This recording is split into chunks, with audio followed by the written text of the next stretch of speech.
Good morning, Diamond Path. I'm coming to you for our second book as part of our Hispanic Heritage Month. But before I do that, I just want to acknowledge that we are now 2 days into our Boosterthon Fun Run pledging. And so we are about 40% of the way there. Our goal is $35,000. If you're not sure what that means, we're trying to earn some money to either buy a large piece of playground equipment or maybe some smaller pieces of playground equipment. More to come on that.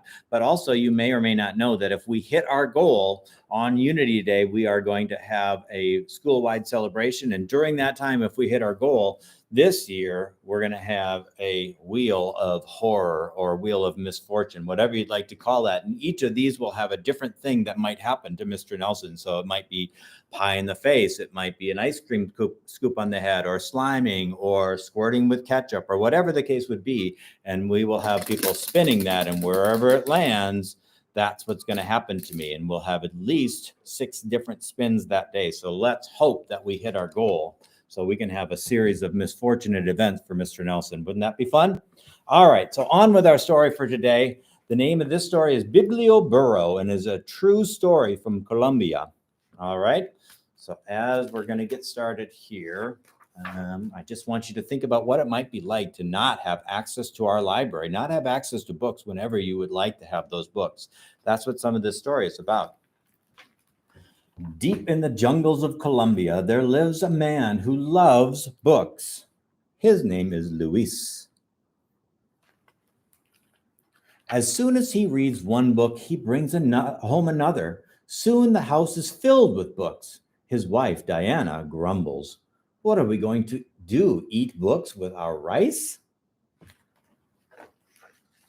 Luis thinks long and hard. At last, an idea pops into his head.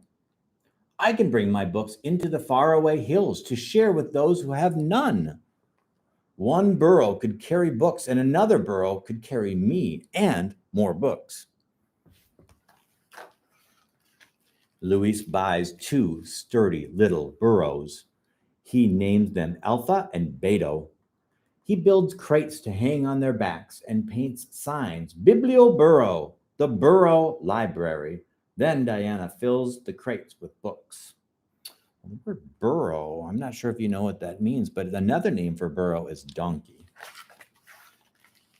Every week, Luis and Alpha and Beta set off across the countryside to faraway villages in the lonely hills. This week, they traveled to El Tormento. When the sun burns high in the sky, Luis and the burros stop at a stream to drink the cool water. After they have their fill, Beta balks. Luis pulls and pulls on Beto's reins, but Beta won't budge. The children are waiting for us.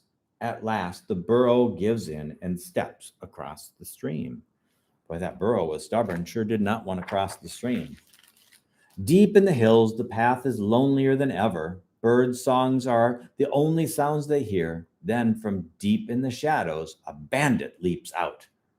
Please let us pass, Luis says. The children are waiting. The bandit scowls at the books, but he takes one and growls. Next time I want silver. And the bandit says, give me your silver.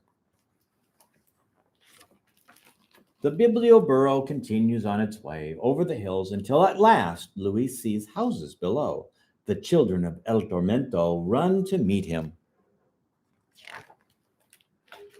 Luis insists on reading a story before they choose books to borrow. Today I have a surprise for you, he says. He reaches behind the books and pulls out a bundle of masks. Little piglets, put on a mask and I'll read you a tale about pigs.